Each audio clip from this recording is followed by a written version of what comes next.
The first slide is on student-athlete services, and researchers have identified specific challenges that student-athletes often deal with, and sometimes they deal with one of these issues, sometimes they deal with all five, and so it's important for athletic administrators to try to understand the experiences of the student-athletes. And so these challenges are balancing athletics and academics, balancing social life with the commitment of athletics, balancing athletics with mental health issues such as stress or anxiety, or in some cases, more serious mental health issues, balancing the demands of various relationships, be it friends, family, or dating relationships, and finally, dealing with the end of their career, either after their eligibility is complete or if they have a career-ending injury.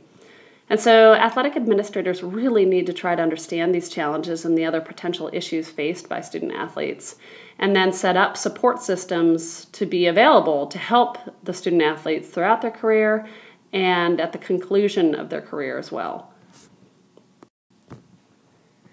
In an effort to protect high school students and limit the time and effort spent on recruiting, the NCAA has developed numerous stipulations on permissible recruitment behavior for athletic department staff, as well as representatives of athletic interests. This way, you don't have well-meaning boosters buying gifts as a way to help recruit an athlete to your institution.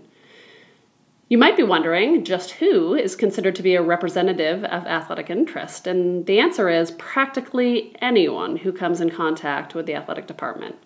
As detailed in the graphic, the NCAA defines a representative of athletics interests as an individual who is known or should have been known by a member of the institution's executive or athletics administration to. The first thing is to have participated in or be a member of an agency or organization, including corporate entities like apparel or equipment companies, promoting the institution's intercollegiate athletics program.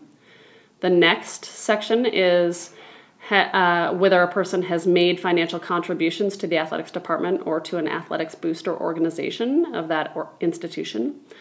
Also, if the person is assisting or has been requested to assist in their recruitment of a prospective student athlete, if they've assisted or provided benefits to enrolled student athletes or their families, and if they've been involved in promoting the athletic program. So any of the above would then be considered a representative of athletic interests. And once a person is labeled as such, they retain that title for life per NCAA bylaw 13.2.12.1.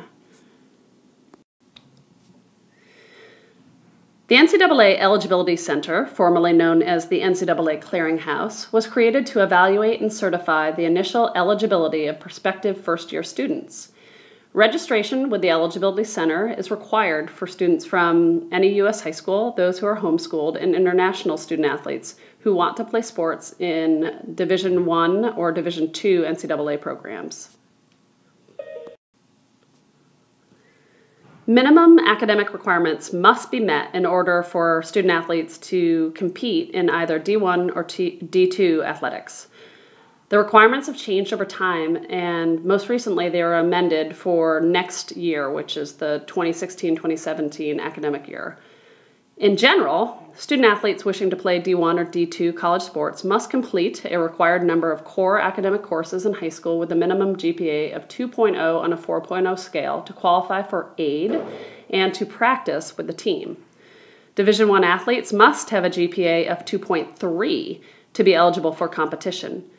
And a sliding scale is used in D1 to determine initial eligibility. So this means as a student's GPA increases, the required standardized test score decreases. And you can see that in Table 5.1. You need to note that these initial requirements do not apply to Division III schools. If you are a student athlete, you probably already know that, but Division III student athletes only need to meet admission requirements, and then they need to be enrolled full-time in order to be eligible to practice and compete during their first year. The NCAA defines a prospective student athlete as a student who has started classes for the 9th grade. Although an institution is not allowed to provide recruiting materials to a prospect until the beginning of the student's junior year in high school, the recruiting process for many student athletes and college coaches begins much earlier in an unofficial manner. Bylaw 13 in the NCAA manual details NCAA recruiting regulations, and it should be reviewed by anyone who's involved in the recruiting process. The campus visit is an integral part of the recruiting process. Students can explore their options in one of three general ways: through camps, unofficial visits, and official visits. Camps are a good way for recruits to get to know the coaching staff, facilities, and team members early in the recruiting process. Unofficial visits offer another way for students to explore as many schools as they'd like on their own time and schedule. The only downside is that these visits must be paid for by the student. Official visits are initiated and paid for by the recruiting school, and they indicate that the school is very interested in the recruit.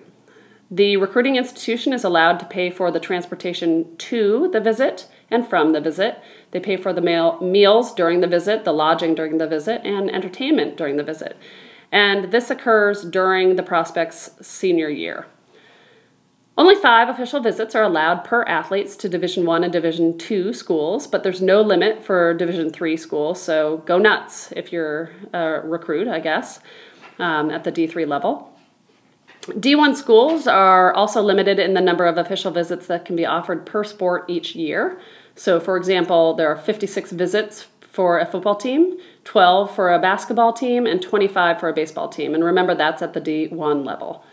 Because of the strict timeline for official visits during a recruit's senior year in high school, as well as the trend towards early commitments, unofficial visits have actually become really, really important. But one of the disadvantages of unofficial campus visits is the fact that the cost of travel must be paid for by the athlete and his or her family. And so, as you can imagine, if a recruit does 5, 10 unofficial visits during their junior year, those costs can really add up. Once a D1 or D2 recruit has made their decision about which school to attend and they're offered an athletics-based scholarship, he or she is sent a national letter of intent and the athletic aid agreement from the school or the coach. Once signed by the athlete and his or her parents, the letter of intent serves as a legal document that signifies the end of the recruiting process. Although the NLI program is completely voluntary for both recruits and universities, it provides certainty and finality to the recruiting process. Recruits are assured of their financial package by the recruiting university, and the coaches who offer the aid are assured that the recruit will in fact participate in their program for one academic year. Though originally intended for football, the letter of intent is now used across all D1 and D2 sports, and each sport has specific signing periods. The field of athletic academic advising, which is, depending on the school, sometimes called athletics academic counseling, student athlete welfare, or student athlete development, this field has greatly expanded since the 1980s and the 1990s. Now, these units are characterized by a wide variety, both in the services provided and the number of staff members involved. However, the size of the staff can vary significantly depending on departmental resources. So the schools with the most resources often have the biggest support staffs, including academic support staff. In the largest programs with the most resources, it's now common for an academic support unit to employ 8 to 10 academic counselors who each work closely with a few teams, as well as a few learning specialists dedicated to helping students at risk or students with differences in learning. The need for larger athletic academic support staffs has evolved for several reasons, including the expansion of NCAA rules, comprehensive and very involved eligibility procedures, and the perception that if a coach is in charge of academics, this creates a conflict of interest. In addition, in some cases, student athletes arrive at college lacking the proper preparation, and therefore they need additional academic support in order to stay eligible. The Student Athlete Advisory Committee is probably very well known to most people in our sport management classes, since every Regis College athletic team has representatives on the Regis College SAC, and some of our students have even been exec board members.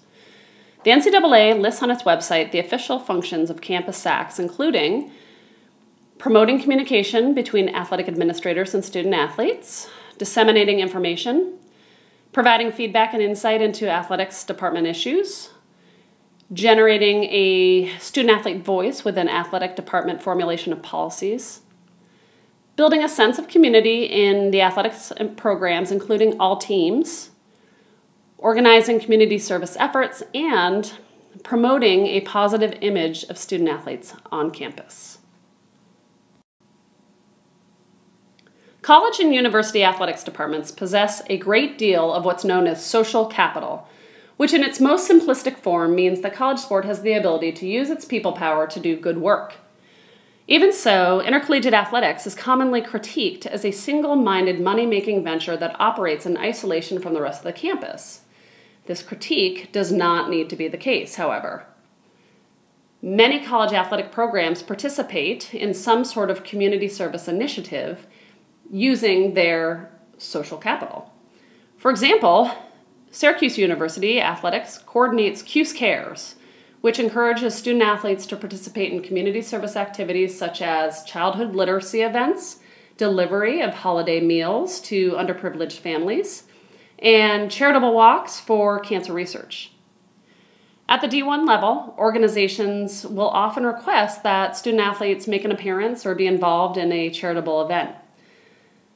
And this is a good thing, it's good publicity. However, permission has to be granted by the athletic department according to NCAA rules regarding the use of student athlete names, pictures, and appearances.